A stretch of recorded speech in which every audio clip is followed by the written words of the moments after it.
Votre gouvernement vient d'autoriser les expulsions locatives en ce 1er juin. Pourtant, toutes les raisons qui avaient motivé l'an passé leur suspension sont toujours d'actualité. La crise sanitaire est là et les revenus de nombreuses familles ont été impactés.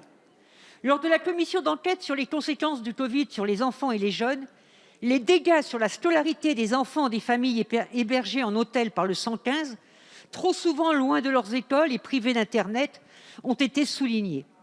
Aussi, j'attends de Monsieur le ministre de l'Éducation nationale son engagement pour qu'aucune famille dont les enfants sont scolarisés soit expulsée. Le droit à l'éducation des enfants de notre République ne peut être malmené faute de moyens pour régler son loyer. Ce droit à l'éducation doit être aussi garanti pour les jeunes relevant de l'ASE.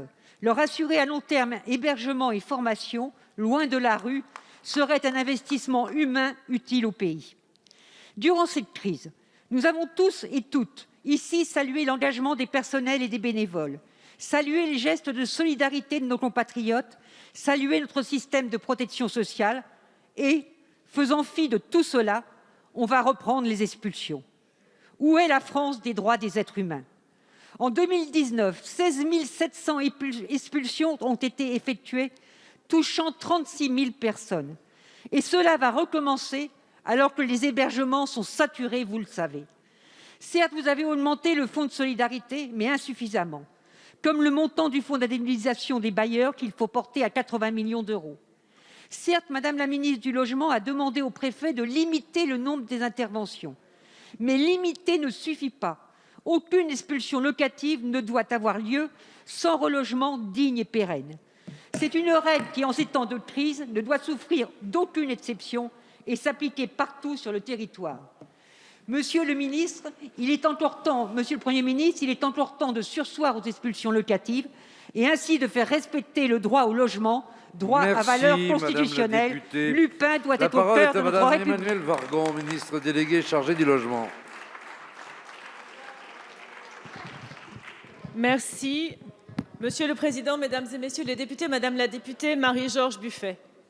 Cette année, pour la première fois, au moment de la fin de la trêve hivernale, qui cette année est au 1er juin, nous allons maintenir ouverte la totalité des places d'hébergement d'urgence, sachant que nous avons atteint le niveau le plus élevé jamais atteint à 200 000 places. En maintenant ces places d'hébergement d'urgence ouvertes, dans un effort budgétaire important qui a été cité tout à l'heure, 700 millions d'euros, nous allons permettre aux personnes hébergées d'avoir accès aux droits et de pouvoir se projeter vers un logement. Cette année, comme l'année dernière, à la fin de la trêve hivernale, l'année dernière au 1er juillet, cette année au 1er juin, nous allons reprendre différemment les expulsions locatives.